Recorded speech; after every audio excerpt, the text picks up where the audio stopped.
Bien, pues vamos a comenzar y vamos a dejar al final unos 10 minutos si hay alguna pregunta.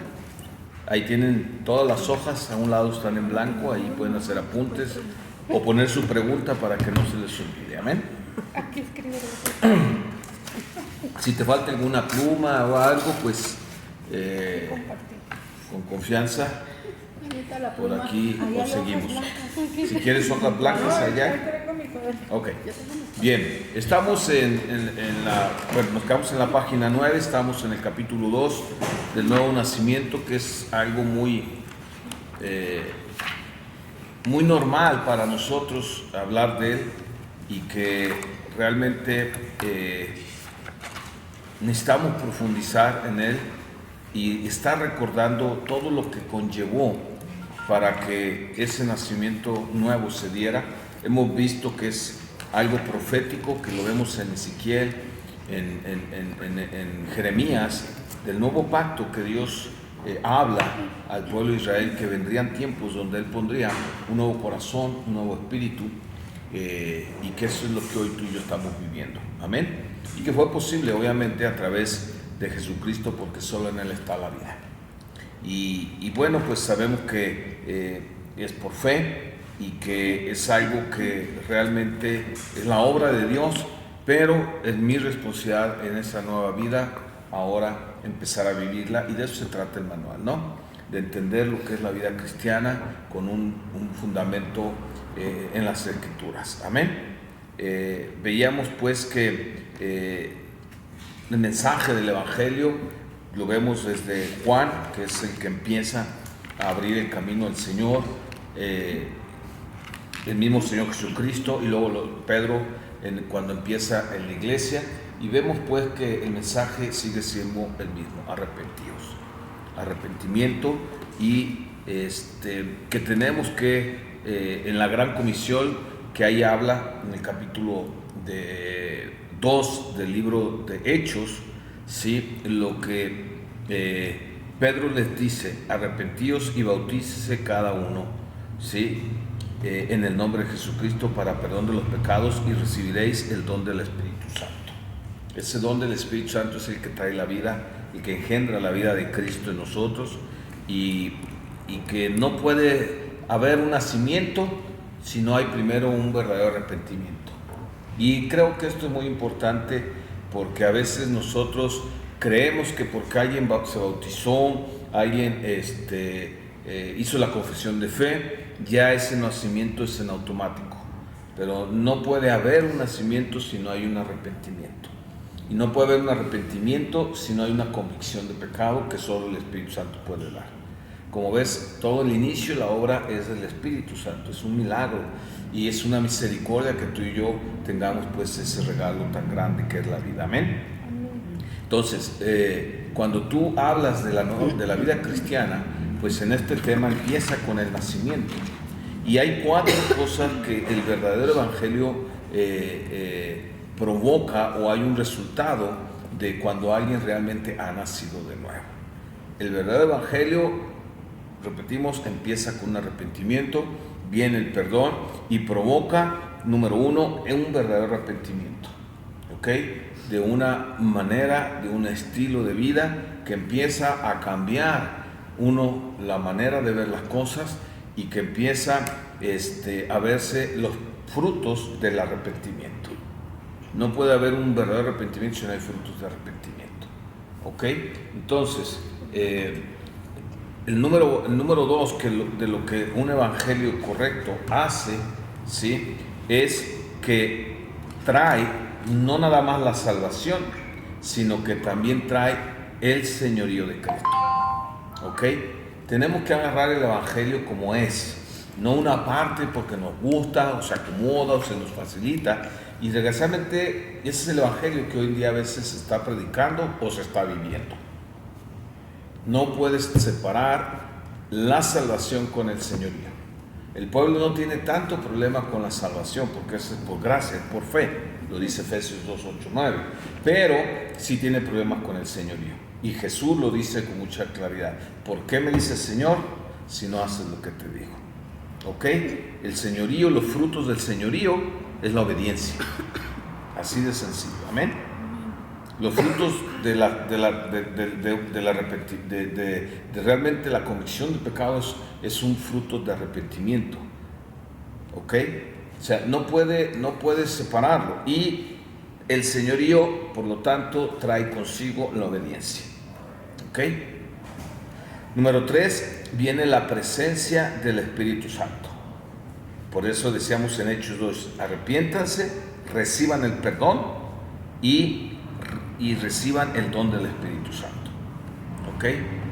El don del Espíritu Santo es la promesa que vemos en Juan 16, donde dice, y rogaré y enviaré otro consolador, y no los dejaré solos, estaré con ustedes. Y Él tomará de lo que tiene, de lo mío, que es lo que tiene el Padre. Entonces vemos vez tras vez todo lo que trae realmente la conversión, la salvación. Y número 4, ¿sí? Trae un convertimiento constante y progresivo.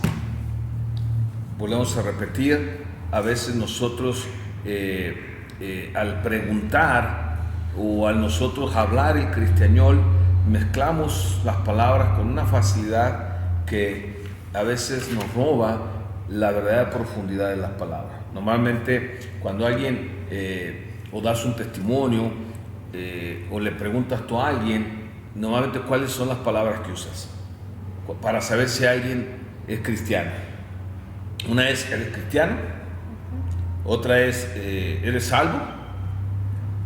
Otra es, ¿ya te convertiste? ¿En qué? No sé, pero ya te convertiste. ¿Verdad? Y a veces están bien convertidos, pero nada que ver con la conversión bíblica. Entonces, la salvación es una cosa y la conversión es otra. No puede existir una conversión si no hay una salvación. Pero puede haber una salvación sin un proceso de conversión. Amén. La salvación es la obra del Espíritu, la conversión es cuando tú le permites al Espíritu Santo tratar contigo y pasar de una manera de vivir a una nueva. Y esa es la obra del Espíritu Santo en la vida del cristiano. Convertirte cada vez más a la imagen y semejanza, al carácter moral de Dios. ¿Sí? Que lo vemos y siempre nos vamos a Cristo porque es la imagen visible de ese Dios invisible. ¿Ok? Entonces, la palabra Señor, cuando habla en la raíz griega, es kairos, y que significa dueño, amo, autoridad, alguien que está encima de todos. ¿Ok? Alguien que está encima de todos. Y los creyentes, los primeros cristianos, lo entendieron muy bien. Porque cuando tú vives en un ambiente, en una cultura, pues te es fácil entender. Es como ahorita hay cosas que tú y yo vivimos que nos es fácil entender el significado de algo por lo que estamos viviendo, por los tiempos, ¿sí? Ellos entendían muy bien esta palabra de lo que significa kairos. ¿Por qué? Porque era lo que el César demandaba. Y lo que la gente que estaba bajo el imperio romano tenía que reconocer es que el César era el kairos, era el Señor. Amén. Porque era algo dominante, era algo que el César era el dueño de todo. Entonces, cuando nace la iglesia, viene ese choque, ¿sí?, para los nuevos creyentes, donde el César les dice, yo soy el Señor. Entonces los creyentes dijeron, mira, respetamos todo lo que son las leyes, pagaban impuestos. ¿Te acuerdas cómo quisieron tentar a Jesús? Es bueno pagar impuestos al César. Él dijo, denle al César lo que es del César y a Dios lo que es de Dios. Pero el César no tenía problemas con las religiones. Les dejaba a los pueblos gobernados por él que vivieran su religión. El César persigue a la iglesia no porque ellos siguieran a Cristo o profesaran una fe diferente a los romanos. El problema es que cuando el César demandó al pueblo judío que le dijeran César, ellos dijeron, mira, no, el único Señor es Cristo. Todo lo demás no tenemos problemas en las leyes, pero no podemos nosotros decir que tú eres el Señor, porque el Señor es Cristo. Y eso fue lo que al César le prendió, le molestó. que no lo reconocieran como su Señor. Y por eso los persiguió, por eso los sacrificó, por eso los buscaban. Esa era la manera que ellos obligaban a cristianos a decir: di que el César es tu Señor o muere. Y bueno, muchos apostataron, pero muchos dijeron: no, el único Señor es Cristo. Qué diferente hoy en día, ¿no? Nos es fácil decir Señor, Señor, pero cuántas veces en los pequeños detalles nosotros manifestamos que Él no es nuestro Señor, que seguimos siendo nosotros nuestro Señor de nuestra vida. Y ese es el problema que estamos viviendo. Esa es la guerra, como hemos dicho, del espíritu contra la carne, porque no puede haber dos señores. La palabra es clara, lo dice, porque vas a aborrecer a uno o al otro. Cuando yo soy el Señor en una área de mi vida, yo estoy aborreciendo el señorío de Dios en mi vida. Recuérdate que aborrecer es poner en primer lugar a alguien. Y lo dice cuando aquel que no aborrece padre, madre, esposo, hijas, ni aún su propia vida, no es digno de ser mi discípulo. Lo que él está diciendo: aquel que no me dé el señorío sobre todos los demás, sobre cualquier otra relación, aún sobre su propia vida, no puede ser mi discípulo. Entonces, nosotros hablamos mucho de que somos discípulos de Cristo, pero tú no puedes separar el discipulado del señorío. El problema es que nosotros ahora mezclamos las palabras y oímos discípulos y ya estamos viendo algo más humanista que espiritual o que bíblico. ¿Sí me explico? Entonces tú y yo tenemos que entender que cuando el Señor nos ha rescatado y ha dado su vida y ahora a Él le pertenecemos y hemos sido comprados por Él, Él se convierte en el Señor. Y que no puede haber nada ni nadie antes que Él. Ninguna relación puede estar primero que el Señor. Lo vemos en el caso, ¿te acuerdas cuando aquel joven rico se acerca y le dice: maestro, ¿qué tengo que hacer para dar la vida eterna? No, dice: maestro bueno. Y el Señor, me encanta su escritura porque es un ejemplo de lo que Él quiere tratar con nosotros. Y lo primero que Jesús hace con este joven es aterrizarlo, como diciéndole: no se está dando cuenta de las palabras que estás usando, no sé si te estás dando cuenta cómo estás viniendo, no sé si te has dado cuenta del lugar que me estás dando ahorita, porque el joven era alguien que conocía la ley, no era alguien neófito y no era alguien incrédulo, porque el Señor primero le dice: ¿por qué me llamas bueno? Si bueno solo Dios. O sea, vienes a mí preguntándome como maestro, pero luego me das un lugar que solo Dios tiene. Eso es lo que le está diciendo Jesucristo. Después Dios le dice: ok, para ganar la vida eterna tienes que cumplir, y cita la mayoría de los mandamientos. Y él le dice: desde mi juventud los he cumplido todos. O sea, era alguien fiel, era alguien creyente, era alguien que realmente cumplía y seguía a Dios con todo su corazón. Entonces le dijo: solo una cosa te falta. Y aquí hay una clave, porque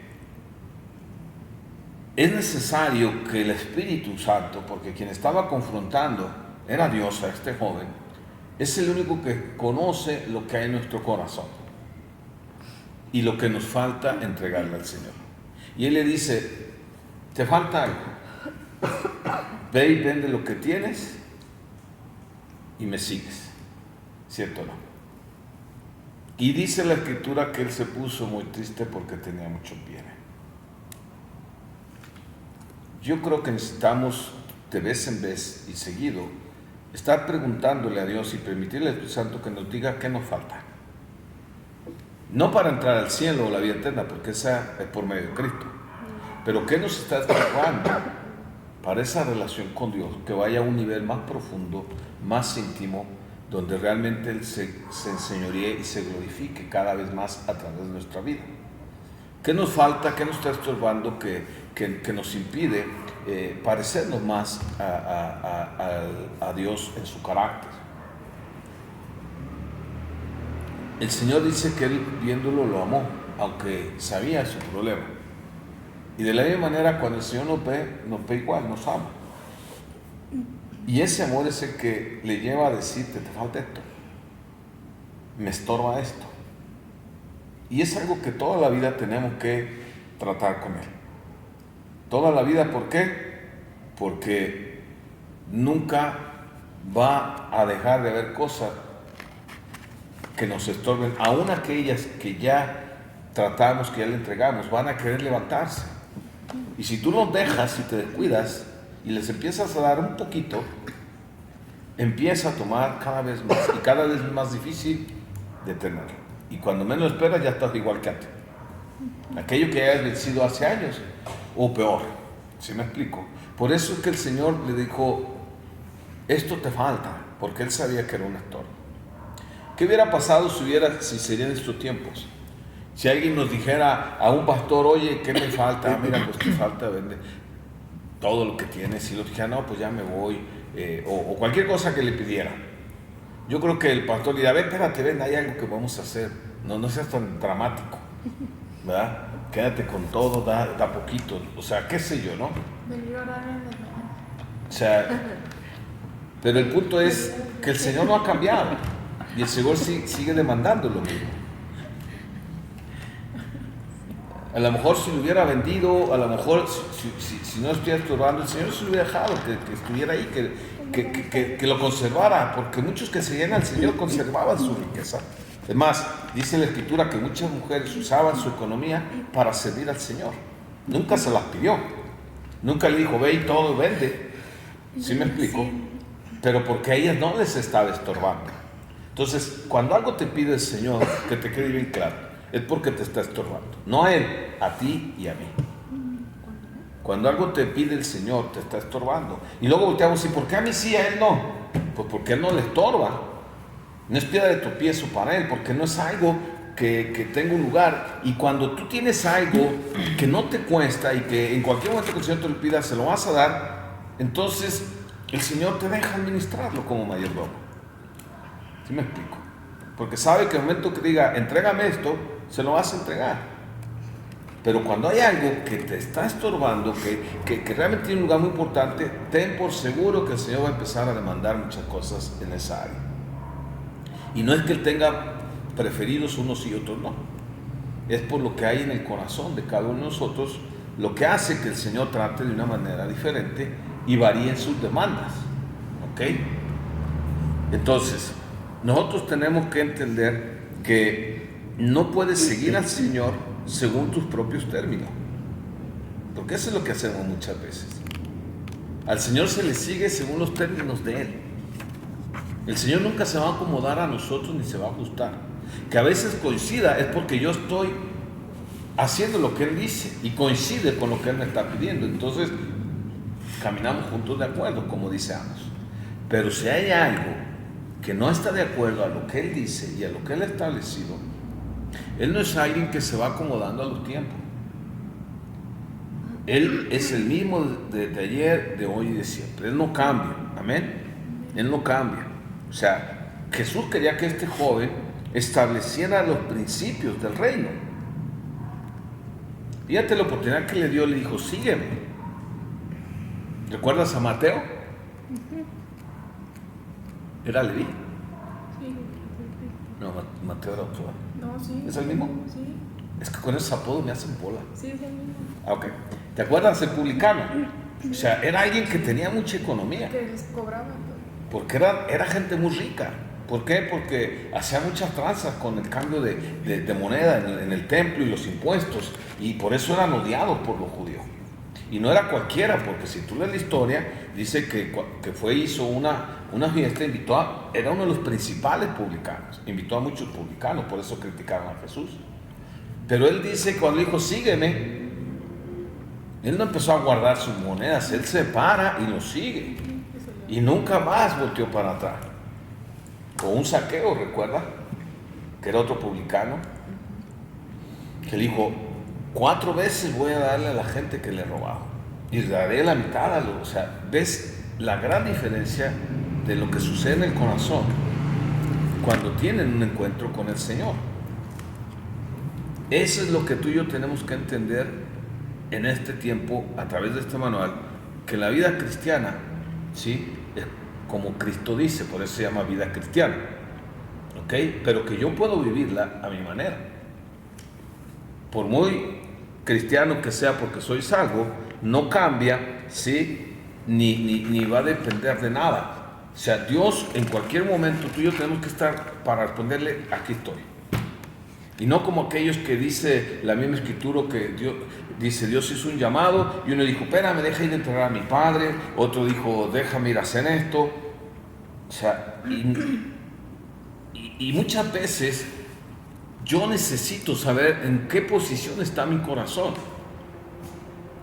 Y luego cuando está en la correcta, muchas otras el Señor me va a permitir hacer las cosas. A lo mejor si yo he dicho, sí Señor, voy. Yo he dicho, ok, ve y despídete de tu casa, entierra a tu papá y te viene. Porque él sabía que está dispuesto a dejar todo. Lo vemos, por ejemplo, en un caso muy clásico, que es en el caso de Abraham. ¿Recuerdas cuando le pide a su hijo? Y estuvo dispuesto a entregarlo, y hasta el último momento el Señor le dice, no es necesario, fuiste probado y fuiste aprobado. Entonces a veces Dios nos va a pedir cosas para probarnos y aprobarnos. Y si las apruebo, posiblemente me las deje. Y si no me las deja, pues no voy a batallarle porque ya las aprobé. Porque ya mi corazón no está ahí. Pero si es algo que me está estorbando, prepárate. El Señor no va a quitar el renglón a tratar contigo, hasta que eso que le está estorbando sea movido del lugar. Amén. Y ocupe el lugar que tiene que ocupar, debajo del Señor. ¿Ok? Entonces, el arrepentimiento no es una invitación, como a veces lo estamos predicando. El arrepentimiento es un mandato. Por eso el Evangelio así es, arrepiéntete. Dios dice hoy que se arrepienta la gente. Hechos 17:13 dice que Dios manda a todos en todas partes que se arrepientan. Sabemos que muchos no quieren arrepentirse, pero es decisión de ellos. Y el que no se arrepiente, sabemos cuál es el destino. Pero para nosotros, como hijos de Dios, todo el tiempo que estemos en esta tierra, la demanda de Dios es la misma. Tenemos que arrepentirnos. ¿Ok? Ya me arrepentí del pasado, me estoy arrepintiendo el día de hoy y me tengo que arrepentir después. ¿Por qué? Porque esa es mi lucha. Y estoy cayendo y tengo que arrepentirme, y 7 veces dice, levanta el Señor a justo. Pero no quiere decir, como ya me arrepentí una vez, o como ya hice mi confesión de fe y me arrepentí de todos los pecados, pues ya, y como dice que todos han sido borrados y que ahí estaba todo el acta de decretos, ya no tengo que arrepentirme de aquí en adelante. No, espérame, o sea, si yo no me estoy arrepintiendo es porque no estoy teniendo convicción de pecado y porque no estoy viendo las cosas como Dios las ve. Y esa es parte de la conversión, es cambiar la manera de ver las cosas a mi manera. Ahora la veo a la manera de Dios y yo digo, ciertamente esto está mal. Y lo que antes para mí no estaba mal, aún era bueno, ahora me doy cuenta de que no es correcto. Y cada vez va siendo más grande la demanda. Dios empieza con lo poco, y conforme avanzo, su demanda va creciendo. ¿Ok? Y mientras más nos va estableciendo, las demandas son más grandes. Y lo que antes me permitía, ahora ya no me lo permite. ¿Por qué? Porque es como los niños. No le vas a permitir a un niño de 15 años lo que hace un niño de 6, 7, 8 años. O a uno de 7 o 8 lo que hace un niño de 2, 3 años. Porque sabes que cada edad tiene una capacidad. El problema de la vida cristiana es que los cristianos no crecen. Y ahí tienes a gente de 20, 30 años en la vida cristiana haciendo los berrinches de un recién convertido. Porque no hay un crecimiento. No hay una conversión. Amén. Entonces,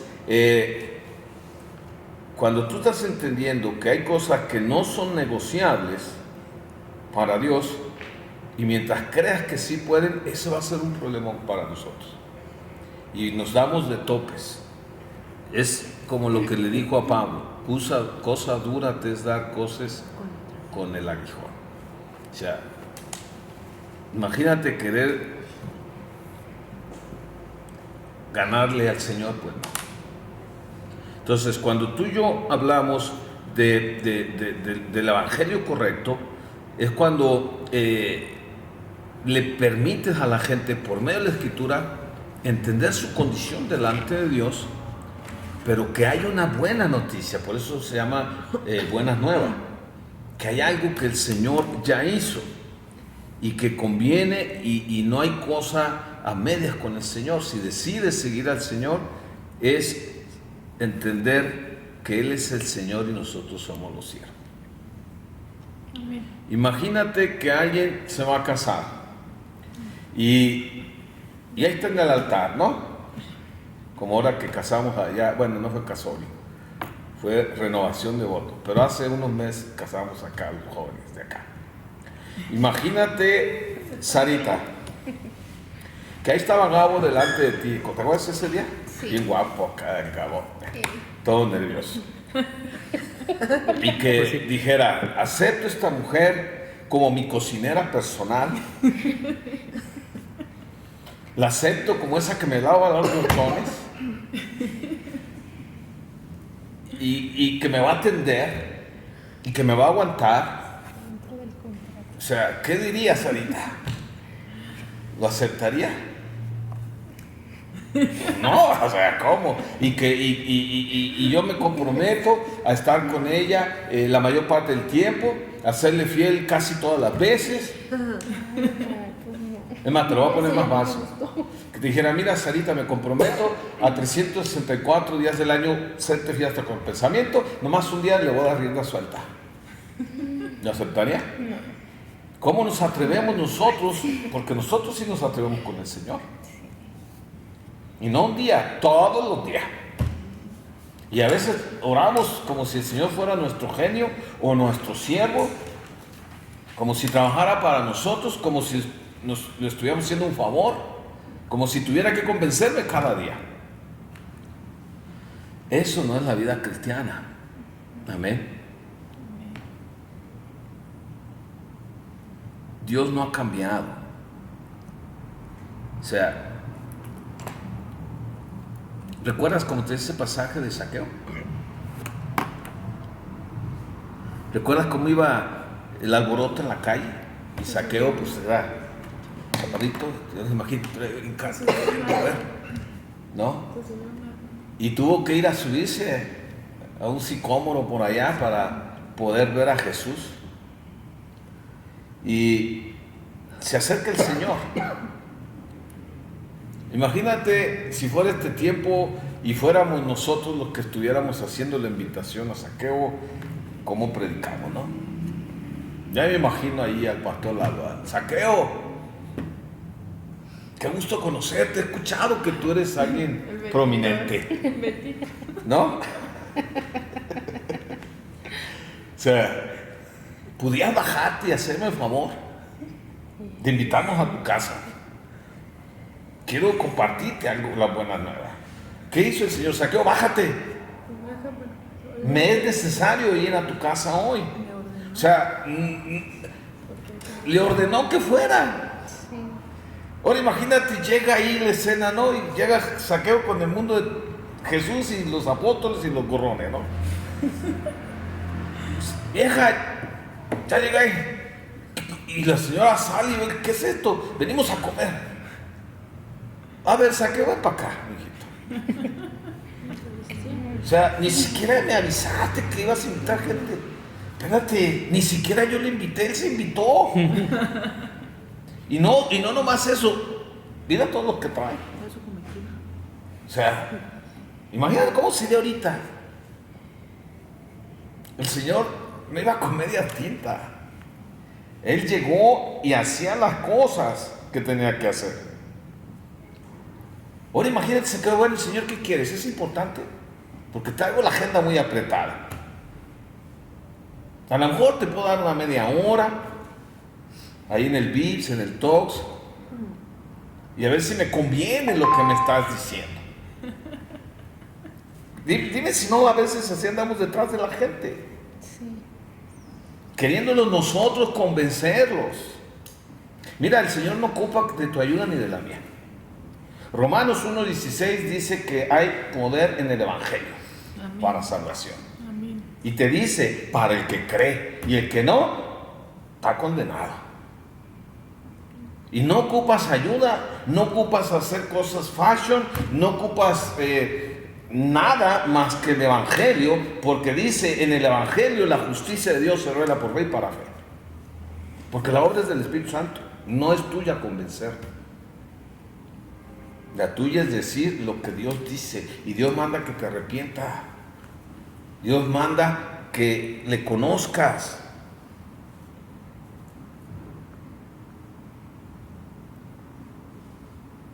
Es bien triste no ver el poder del Evangelio en nuestra vida.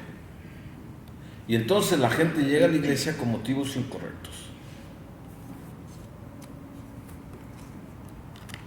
Jesús le dijo, Zaqueo, baja, le dio una orden. Y Zaqueo obedeció lo que el Señor le mandó y le dijo, hoy ha entrado la salvación a esta casa. Zaqueo podía no haber obedecido. Zaqueo puede decir, no, Señor, yo vine aquí a mirarte porque fíjate que tengo un encarguito, necesito esta necesidad. O sea, cuando tú y yo obedecemos al Señor, el Señor hace lo que tiene y sabe hacer y quiere hacer. Amén. Entonces, entiende que con el Señor te da dos opciones. O eres conmigo o estás en contra de mí. Lo dice ahí en Mateo, el que no es conmigo está en mi contra. Entonces, no ha cambiado el Dios que vemos en Génesis, que vemos en cada uno de los libros del Antiguo, que vemos en los Evangelios, que vemos en las epístolas, que vemos hasta el Apocalipsis. Dios sigue siendo el mismo. Y mira, ¿sabes cuál es el problema? Te vuelvo a repetir, es como presentamos el Evangelio. Porque tú sabes que cuando algo empieza, como lo aprendes, lo caminas o lo vives, ¿sí o no? Imagínate que cuando tú empezaste a caminar y tu papá te había dicho, no, hijo, así no se camina así. Y ahí estás aprendiendo así como los patos, ¿no? Porque a su papá, ¿qué crees? Le enseñaron a caminar así. Y porque en mi pueblo así se camina. ¿Va a aprender el niño? Sí. ¿Va a caminar? Sí. Para empezar, ¿cómo se va a ver? Pero deja de eso. Imagínatelo correr. ¿Qué tanto pueden correr? ¿Qué tanto puede avanzar? Los problemas de columna. O sea, todo lo que se le va a desatar por caminar así. Pero así camina, porque así le enseñaron. Hacemos lo mismo con el Evangelio. Mira, tengo un plan buenísimo para ti. El Señor tiene un plan. Mira, si le invitas a tu casa, a tu vida. Pero fíjate lo que dice Juan 15:16. Dice, no me elegiste vosotros a mí. Yo los elegí a ustedes. O sea, si empezamos la vida cristiana o le enseñamos que es así, es por eso que la gente tiene problemas con el señorío. Como yo invité al Señor, pues Él es el invitado. Y un invitado está limitado, ¿sí o no? Porque el que manda es el dueño de la casa. Y el invitado se mueve en lo que el dueño le permite. Pero si yo voy a otra casa, yo me sujeto a lo que el dueño dice. Cuando yo entendí esta parte, me di cuenta de muchas cosas que yo creía que yo era el que le daba un lugar al Señor, cuando Él es el que me está dando un lugar. Hoy tú y yo estamos aquí porque el Señor un día nos escogió y le dijimos que sí a esa elección. Por eso dice, no me elegiste ustedes a mí, sino que yo os elegí a vosotros y los he puesto para que vayáis y llevéis fruto y vuestro fruto permanezca. Fíjate bien, ni siquiera el dar fruto es opcional, porque para eso nos eligió Dios, para llevar fruto. ¿Qué tanto fruto estamos dando? Porque cada palabra es una semilla que espera que se dé fruto. Amén. ¿Qué tanto estamos convirtiéndonos a Dios para dar los frutos que solo Dios puede dar? Porque los únicos frutos que Dios recibe y que Dios le agradan son los que proceden de Él, ¿estás de acuerdo? Porque los frutos de la carne son aberración para Dios, no los puede ni ver, como dice Gálatas 5. Lo único que Él recibe son los frutos de Él, los frutos del Espíritu, los frutos del arrepentimiento, los frutos de la conversión. Y todo, a final de cuentas, es algo que solo es posible por medio de Él. Amén. Por eso es que vemos a veces en la iglesia gente que va o está creyendo que le hace un favor a Dios o al pastor. Cuando yo soy el que necesito ir a la iglesia. Yo soy el que necesito congregarme. Yo soy el que necesito, y no Dios me necesita para nada. Pero ponemos nuestra mirada en los hombres, entonces creemos que le estamos haciendo el favor al pastor. O si el pastor nos llama la atención, nos ofendemos. Cuando realmente mucho de trasfondo es porque no estamos entendiendo esta parte de lo que es el señorío, lo que es el nacer a la vida cristiana. Amén. O también porque cuando la gente le comparten, pues le ofrece muchas cosas como queriéndolo convencer, y luego llegan a la vida cristiana y dicen, no, pues estoy peor ahorita que antes. Tenemos que entender que la vida cristiana es muy diferente a la vida natural, y que la palabra de Dios nos apercibe desde antes lo que puedes esperar de esa vida que Dios te está dando. Amén. El evangelio del reino es del reino, y del reino de Dios, no del nuestro, ni del hombre. Y cuando partimos de ahí, ¿sí?, te va a ser más fácil simplemente repetir lo que la Escritura dice. Porque no tenemos que hablar otra cosa más que lo que la Escritura dice. La Escritura no ocupa ninguna estrategia humanista para hacer la obra que solo puede hacer. Que puedes usar los medios, la tecnología, muchas cosas que ahorita hay, gloria a Dios por ella. Pero acuérdate, el único que trae el nacimiento, el único que puede hacer la obra es el Espíritu Santo. Y en ningún lado Dios nos ha dado la autorización de agarrar parte de la Escritura y parte no. Tú no puedes compartir y ofrecer a Jesucristo como tu Salvador personal sin decirle que también es el Señor, ¿ok? Ni puedes presentarle una parte de Dios como Dios amor, Dios prosperidad, sin presentarle todos los atributos de Dios. Dios es amor, pero sigue siendo justo. Amén. O sea, Dios es quien dice que Él es omnisciente, es todopoderoso, pero sigue siendo quien Él es. Y Él no ha cambiado, ¿ok?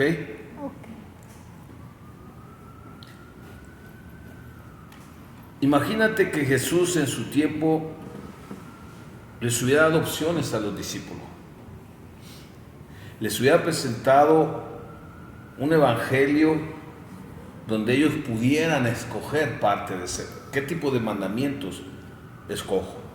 Y tú puedes decir, bueno, pastor, pero yo no lo hago. Mira, hay muchas cosas que seguimos haciendo que están violando los mandamientos. Y eso es escoger una parte nada más del evangelio. Porque no estamos obedeciendo todo el evangelio. ¿Estamos de acuerdo? Y hoy en día se ha levantado, como lo hemos dicho, pues ya sabes que los evangelios pues son 4, pues ahora ya hay un quinto, que es ese evangelio donde pudiésemos estar dando sermones o enseñanzas que más que enseñan la voluntad de Dios, van enfocados hacia las necesidades del ser humano. O sea, yo creo que lo que necesitamos y necesita el ser humano, antes que todo, es a Dios, con todo lo que conlleva. Amén. Pero nosotros, queriendo en nuestras fuerzas, porque al final de cuentas es así, convencer, agradar, pues hacemos muchas cosas que están más centradas en el ser humano que en Dios. Y lo ves desde las oraciones, las alabanzas, o sea, desde muchas maneras de que se centra más en el vaso que en el alfarero. Y tenemos que tener mucho cuidado, empezando en nosotros mismos. ¿Por qué? Porque dice Isaías 43:7 que para mi gloria yo los formé y los hice. Nuestra vida está destinada para que esté glorificando a Dios y que es el centro, no yo. Yo acabo siendo bendecido, yo acabo disfrutando, yo acabo recibiendo todo lo que necesito, pero esa es la añadidura. Amén. No es el propósito de la vida cristiana. El propósito es buscar el reino de Dios y su justicia. Y todo lo demás será añadido. Amén. Muchos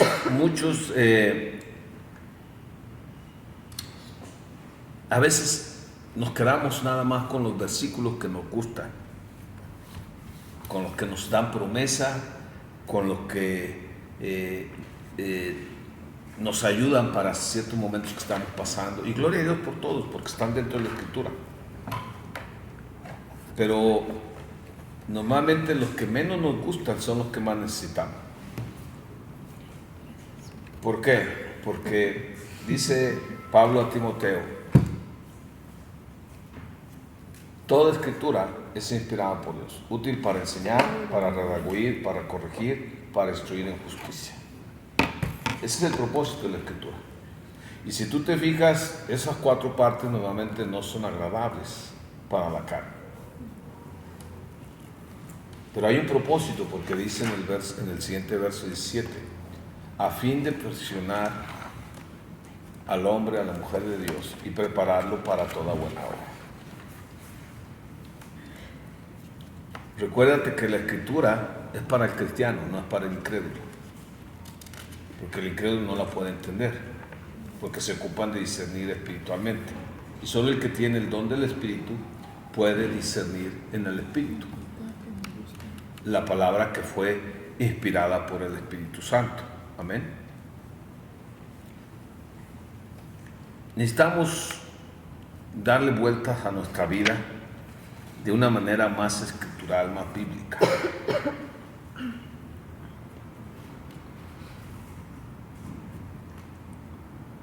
Y yo creo que una de las cosas que Satanás ha hecho muy bien su trabajo es que la Escritura no tome el lugar que debe de tener. Porque en ella conocemos a Dios, en ella sabemos la voluntad de Dios, a través de ella podemos juzgar nuestra propia vida, porque para eso nos la dejó Dios, para juzgar y saber lo que es bueno y lo que es malo y poder decidir correctamente, no para juicio de condenación, ¿sí?, sino para que nosotros podamos entender realmente lo que necesitamos cada día. Jesús lo dijo con mucha claridad: mis palabras son espíritu y son vida. Y tú y yo la necesitamos, porque de otra manera nos vamos a quedar con un evangelio diluido, un evangelio mutilado, limitado, que no nos va a permitir realmente salir victoriosos en la vida, en las pequeñas y grandes circunstancias que estamos viviendo, ya sea por consecuencias de nuestros pecados, ya sea por pruebas, por procesos, por tratos, por disciplina, porque cada situación pues trae un trasfondo que muchas veces nosotros generalizamos y no le damos lugar al Espíritu Santo para tratar con esta vida que estamos viviendo natural, pero que ahora estamos siendo llamados a vivir de una manera sobrenatural. Cuando tú vas conociendo lo que es la vida cristiana y cuando vas escudriñando la Escritura, pues muchas cosas dejarán de pasar, de agarrarte desprevenido. ¿Por qué? Porque ya te apercibió la Escritura, ¿sí? Y sabrás a través de lo que en ella está escrito, lo que vivieron otros, desde el Antiguo al Nuevo Testamento, y lo que Dios hizo, pues eso te dará una paz y una fe, porque sabes que ese mismo Dios es el que está contigo. Amén. Lo ves, por ejemplo, recuerdas cuando Pedro y Juan son llevados y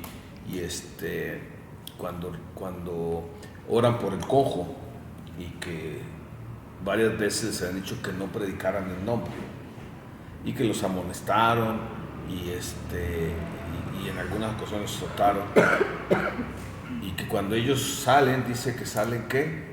Gozosos de haber padecido por causa del nombre. ¿Cuántas veces en las circunstancias salimos gozosos por padecer por el nombre? Cuando ni siquiera afrontamos el padecimiento que viene por nuestras malas decisiones. Ni siquiera las consecuencias de mis actos las enfrento con responsabilidad, sino que al contrario, hasta Satanás o hasta Dios le estoy echando la culpa, o hasta ni siquiera estoy entendiendo que es una consecuencia y acabo diciendo que es un trato, un proceso, porque no estoy entendiendo ni siquiera lo que estoy haciendo. ¿Por qué? Porque está en una mezcla entre mi vida pasada, una manera pasada de pensar, y una nueva vida en Cristo Jesús. Es un choque cultural tremendo esta dos vidas. Amén. Porque recuerda, naciste, pero tu vida natural, carnal, sigue estando en ti. El pecado sigue estando en ti. Ya no como una ley, pero sigue gobernando tu vida si se lo permite.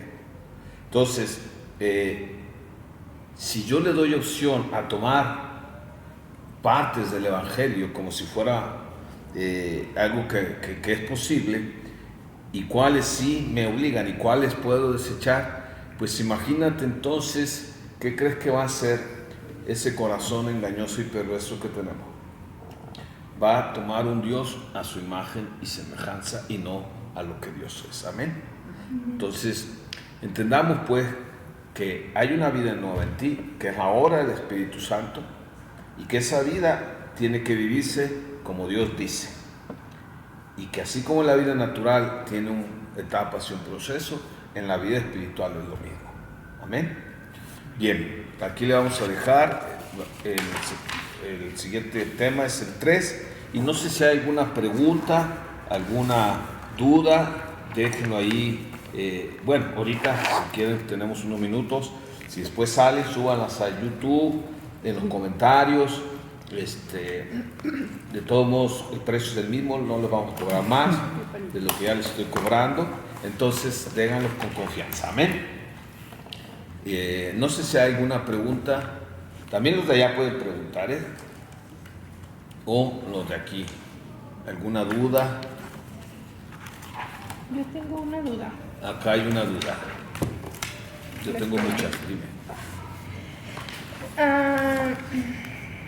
¿Nos podría dar un ejemplo como más específico, exacto, de lo que es el poder del Evangelio? Es que ahorita hablaba de un Evangelio, de mostrar, o de que el ya poder no se del muestra Evangelio. el poder del Evangelio. Ok.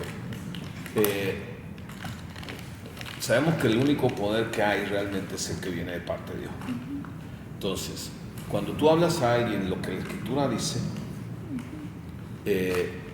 sin añadirle ni quitarle, sin quererle convencer, dice la palabra de Dios ahí en el capítulo 17, que en el Evangelio la justicia de Dios se revela por fe y para fe.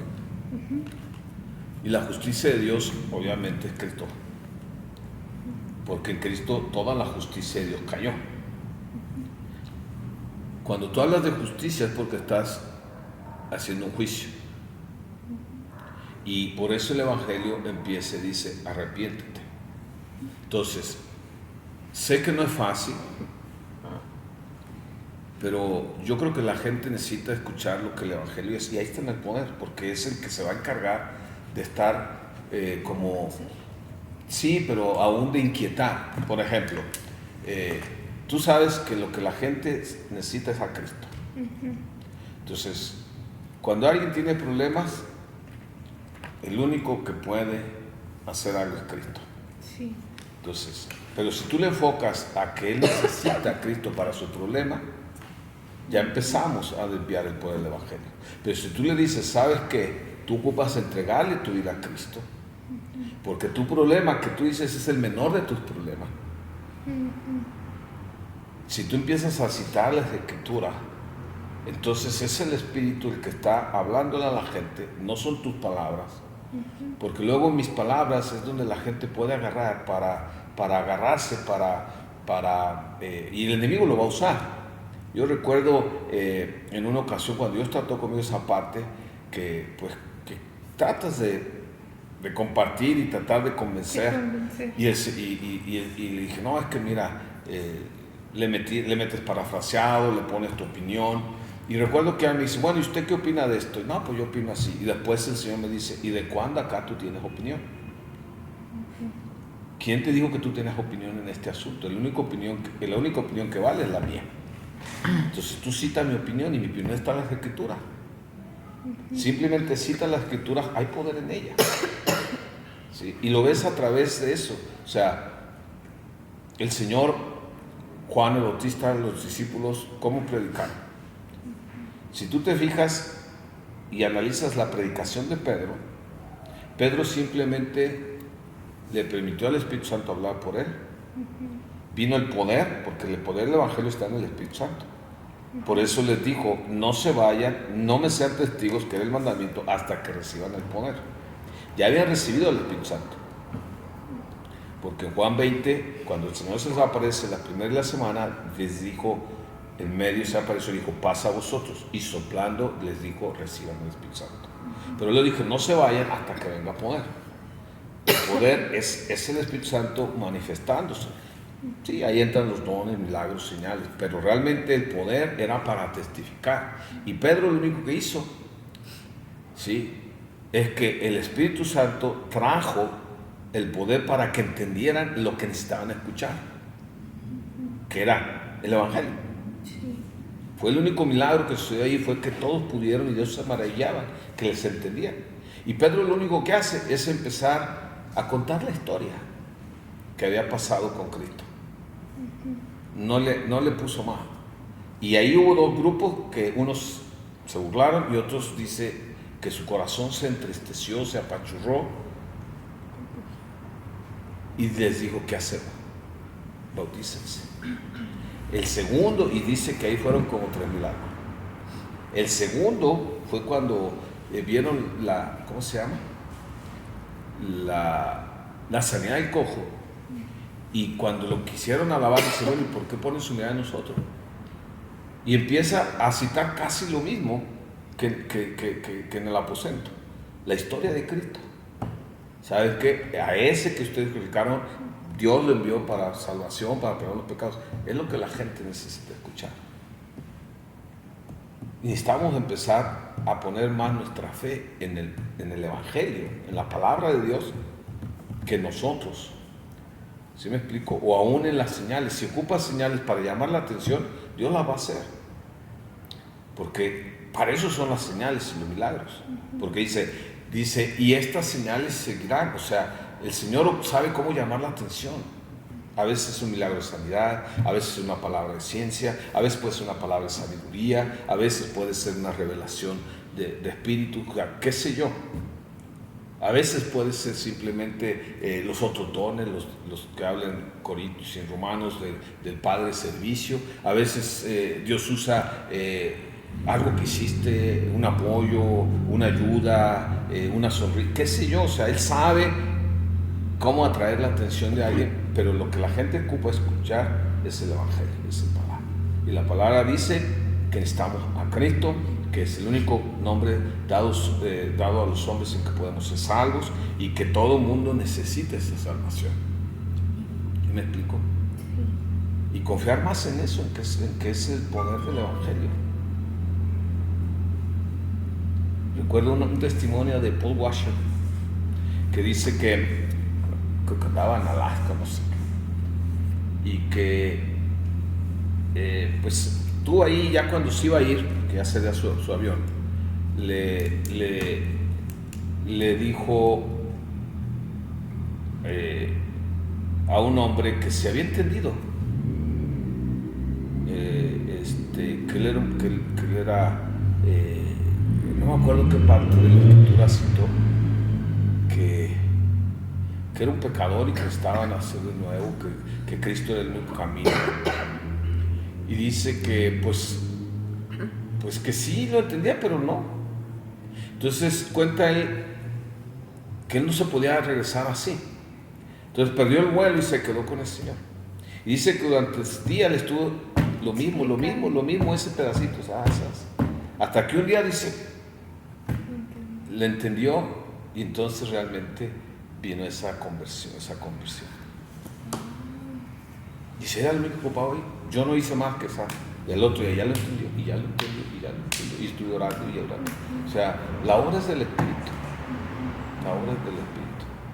Amén. ¿Alguien más? Allá, por allá. ¿No? Sí.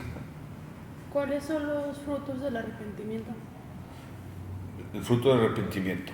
Dice la Escritura, el que mentía, el que se enojaba, el que hallaba, o sea, es dejar de hacer lo que ya sabes que está mal, que el Espíritu de la convicción. Mientras tú crees que no está mal, no puedes arrepentirte. ¿Cuántas cosas seguimos creyendo que no están mal? Sí, o sea... que no son los mismos del Espíritu. No, los frutos del Espíritu son es un fruto, no son frutos. Es el fruto manifestado en 9 características. Por eso dice, de hecho ahí te lo dice en Gálatas, dice, el fruto del Espíritu es amor, paz. Pero el fruto del arrepentimiento es cuando viene la convicción de pecado y dice, ciertamente pequé contra Dios. Lo ves el salmista y dice, contra ti he pecado. Claro, es manifestado cuando lo hacemos con alguien, porque hay pecados que hay terceras personas, hay pecados donde nomás soy yo, un mal pensamiento, pues ¿quién más es tú? Pero desde ahí, ¿cuántos no tenemos como si nada? Entonces el fruto de arrepentimiento es dejar la pasada manera de vivir y vivir en la nueva manera de vivir, como dice Efesios 4, 20 al 24. Amén. Bien, ¿alguien más? Nos queda un minuto para una mini pregunta. No la pregunta, la respuesta. La pregunta es rápida, la respuesta es no, luego más el pastor ahí se emociona.